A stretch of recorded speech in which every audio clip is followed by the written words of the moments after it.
My next guest has got another big fight coming up. This time he's taking on Max Griffin, UFC Fight Night, October 29th. It is the Dirty Bird, Tim Means, back here on the program. Tim, how are you? I'm doing good, James. Always good to talk to you. Yeah, you as well, man. I'm getting you in the car. I know you're always running around. Where am I getting you today? Where are you heading to? We're going into post-fight nutrition right after a workout here. You know, it's been all over the place with school and chasing kids to volleyball and, you know, work over here at the shop. It's always something going on, which makes school a cool scavenger hunt every day, if you will, right? Yeah, no, exactly. I got two kids. I know what you're talking about there.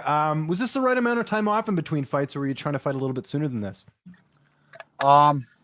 Sooner's always better. You know, I'm to the point where, you know, training camps are a little excessive or whatever. So if we can just continue to train and then get a fight as we're already in the gym is cool. So, keeping that cardio up is always an important thing, but it's a good time to fight going into, right when we come back, we're right into the wrestling season and getting ready for that stuff. We go into the season November 1st. So it's a good time to get into a fist fight, get some things out of the way and focus on some other stuff.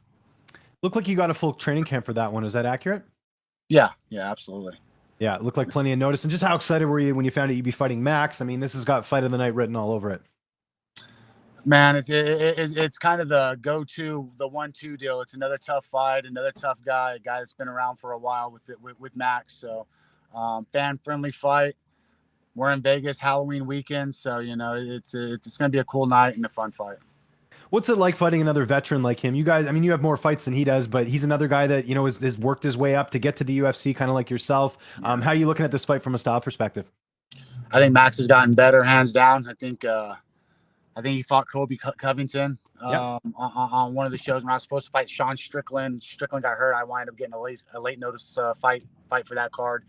I think Max has gotten better. His cardio is exceptional. He's going to be a guy that's going to be in my face, beating me up the whole time. So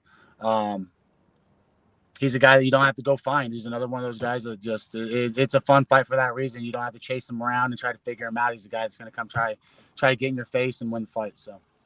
And a pretty durable opponent. Does that change the game plan at all? I know you don't want to be in there. You know, you don't get paid by the hour, right? So I'm sure the plan is to always get the finish. But do you take note of that Max is a pretty tough guy to put away? Yeah, it's in my head. It's going to be a long night. You know, it's going to be a super long night. A guy that doesn't want to stay down, has a ton of heart. It's going to have to figure him out, try to get the finish. And the goal is to get a finish on Max because he hasn't been finished by a lot of guys, you know, and you can't go out there and be a one-trick pony anymore and what we got going on with the UFC and these martial arts. They're just getting better. Martial artists are better than ever across the board. So have to respect Max and what he can do, and I just have to go in there and fight my fight. Training partners, who've been some of the main guys helping you get ready for this fight? We got Sadiya Parker. He's built a lot like Max, real durable guy. You know, Ty Miller's always a staple in my camps anymore. He's dealing with a couple things going on with him right now, but you know, you got Billy. What is Billy's last name? Oh, Valdez. I should know Billy's last name, but Valdez.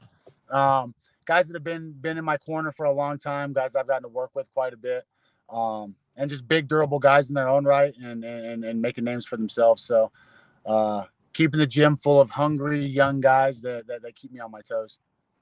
You never miss weight, but I got to ask anyways, how's the cut going? Looks like you mentioned there, plenty of notice. I'm sure everything's going according to plan. Yeah, I'm not thinking of that stuff, you know. Yeah. I get on the scale. My weight's appropriate where it needs to be right now. So as long as I'm showing up where I need to be fight week, I'm comfortable. And right now we're right on track. So as much as I want to keep eating cakes and all that good stuff, you know, we have to leave them alone for a little bit. Yeah, well, at least it's before Halloween, right? So you can get some Halloween candy after the fact. So. Yeah, and oddly enough, before Thanksgiving, you know, if you look back to my career, it's Christmas, Thanksgiving time. So smart man, you got your priorities straight. I like that. Yeah, you know, and I got a cool mother-in-law. When I come back, she has a whole meal waiting for me, anyways. If we're having to miss Thanksgiving meals, so a lot of give and take, a lot of help from the family to make this stuff come to fruition and work. You know, who will be in the cage with you as far as your corner? We'll have Tom Vaughn, John Judy, and Arlene.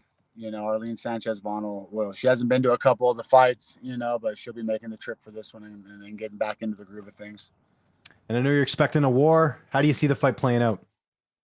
It's going to be a long night. It's going to be a fan-friendly fight, and you know, we're going to be one of the sleepers on the card, if not the fight to be talked about. You know, but you can never look past a Max Griffin fight or a Tim Means fight. So I'm expecting a fun, long fight. You got a couple more fights left on your contract, right? I was trying to remember that. Yeah, I think I have 3 fights left, if I'm not mistaken. Awesome. Yeah, so. Yeah, just fight to fight. I know at this stage it's kind of like, take the fight, see how they go, and everything else. I got to ask you, how do you do it, man? You've got, obviously, you got kids, you do coaching, you've got this fight coming up. How do you balance everything, man? What's your secret?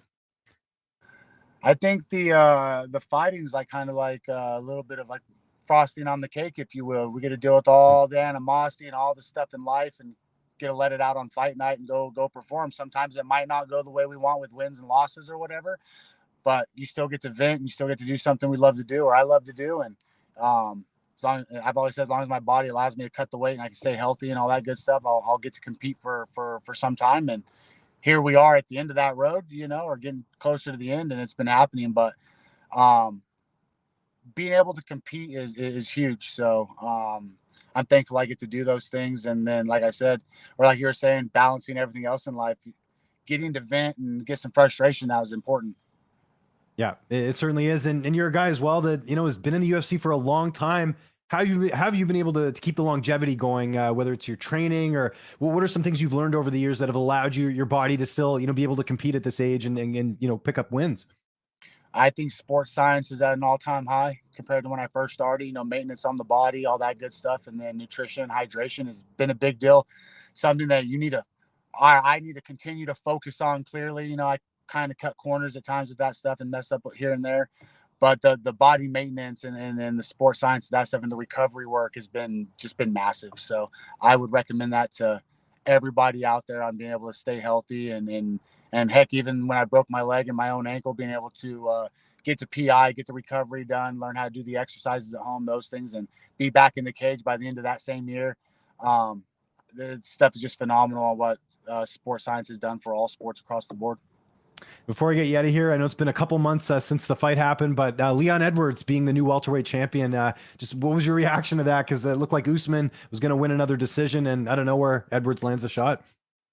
We had some fights happening in our own gym that night, so I was able to catch a highlight or see people texting me about a Hail Mary thrown and landed or whatever. But it's just the name of the game. Yeah. Anybody can get clipped. Anybody's in a fight until that bell or that last 10 seconds or last round goes off or whatever. But to say it was a fluke or whatever, those guys are training that in the gym constantly. They've thrown those techniques however many times, hours and hours and hours. So I don't believe in flukes or luck anymore, but things absolutely happen in this game, and that's why we love this game, right? Absolutely. Tim, I know you got a bunch of running around to do. Thank you so much for the time, man. If there's anyone you'd like to thank before we get out of here, any sponsors or any social media you want to plug, I'll give you the last word. I don't have any sponsors, so if somebody wants to sponsor, hi. But thanks my family all the time. My wife making meals and helping me stay sane. My kids are a pain in the butt all the time, but they make me want to be better. My team, my coaches, my town and my state. We got an election year coming up. Get out and vote. But check out the fight October 29th.